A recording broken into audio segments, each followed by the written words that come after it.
Meet Jane. Jane is a senior full-stack web developer with many years in the industry. She landed her first job at a local startup and then proceeded to work for some of the biggest FAANG companies. Over the years, she built websites, mobile apps, desktop software, and even serverless applications that run in the cloud. By most standards, her career has been a very successful one. However, before all of that success, her story began just like everyone else's. From the very humble beginnings of learning HTML to then needing to style that HTML somehow. This, of course, is when she picked up CSS. If we go all the way back to the year 1990, HTML had just been created by Tim Berners-Lee, and all web pages essentially looked like this. This was a great innovation, just hyperlinks alone. The idea of clicking on a link from one computer in one part of the world and being transported to another computer in another part of the world was nothing short of revolutionary.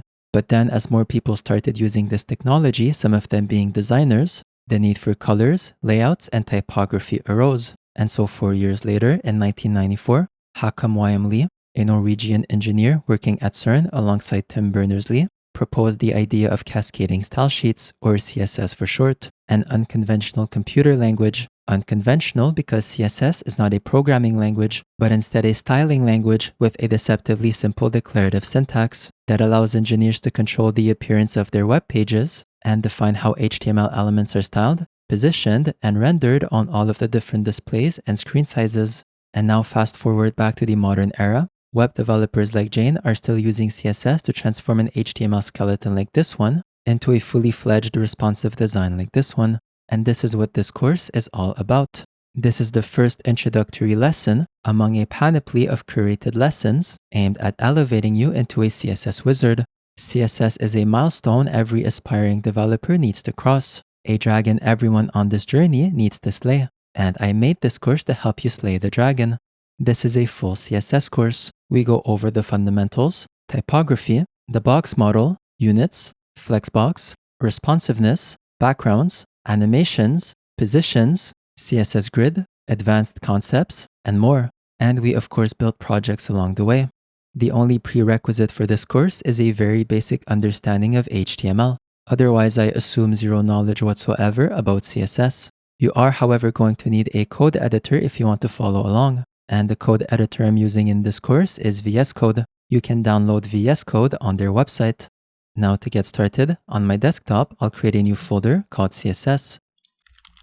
You'll notice I also have this JavaScript folder on my desktop. This is for my full JavaScript course, which if you're interested in taking, you can find it on my website, slayingthedragon.io.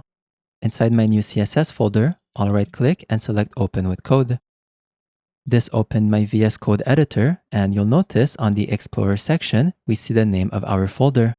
By opening VS Code with the Open with Code option, it automatically encapsulates VS Code within the folder we opened. So if I right-click on the Explorer section, click on New File, and call it index.html, we see in our CSS folder, we have our index.html file.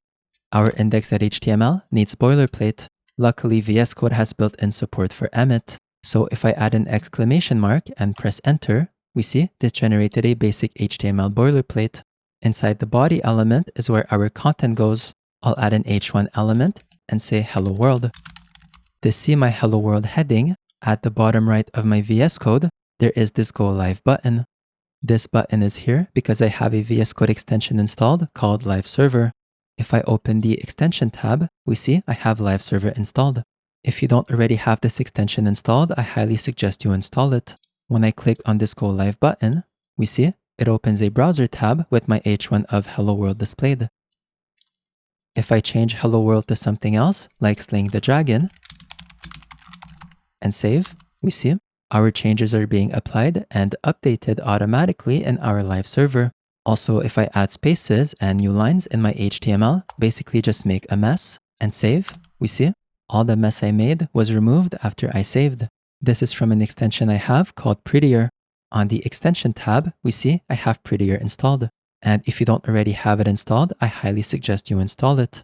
Now, the last thing we need to do before finishing off this first lesson of the course is add CSS to the page. And there are 3 ways to do so. The first is called inline style. And all it is adding the style attribute to an element. In our case, we only have an h1. So on my h1, I can give it the style attribute And inside it, I can, for example, give it a color of red. Don't worry about the syntax, we go over it in the next lesson, but when I save, we see our heading is now red. The second way of adding CSS to the page is called internal. I'll remove the style attribute from my h1 element, and inside the head of my HTML, I'll add the style element. Inside the style element, I'll select my h1 and give it a color of green. When I save, we see our heading is now green. Now finally, the third and proper way of adding CSS to our page is to abide by a principle known as separation of concerns. Separation of concerns is a principle in computer science where we separate the concerns of a program into individual units with no overlap between the concerns. When I write HTML, I ought to write it in an HTML file. When I write CSS, I ought to write it in a CSS file. And when I write JavaScript, I ought to write it in a JavaScript file. If I were to instead write my CSS and my JavaScript inside my HTML, I would be polluting my HTML file with non-HTML concerns. And that would go against the separation of concerns principle, where concerns ought to be separated. And so what we currently have inside our style element should be moved into its own separate CSS file. I'll copy my h1 rule set and I'll remove the style element from our HTML. I'll create a new file called styles.css and I'll paste my h1 rule set inside it. By the way, I could have named this file whatever I wanted. It doesn't have to be called styles. However, the .css at the end is what's important. This is what makes the file a CSS file. Now for this CSS file to work, we need to link it in our HTML. So back in my index.html, inside the head of my HTML, I'll add a new tag called link. This is a self-closing tag, so I don't need to give it a closing tag. Our link tag needs two attributes. The first is a rel attribute, and the second is an href attribute. Inside the rel attribute, I need to define what kind of link this is. I'm linking a CSS file. This is referred to as a style sheet. So inside the rel attribute, I need to say style sheet. Then in my href attribute, I need to add the route to my CSS file. Since I created my styles.css file inside the root directory, I can just say styles.css. Or you could also prepend / as to explicitly reference from the root directory. Now that we linked our CSS file to the page, when I save, we see our heading is green. And if I go back to my styles.css file and change the color to blue and save, we see our heading is now blue. That's it. We're now ready to begin learning CSS, which we will begin to do in the next lesson.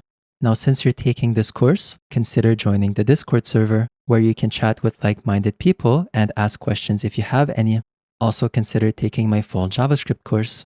Links to my website and the Discord server are in the description of this video.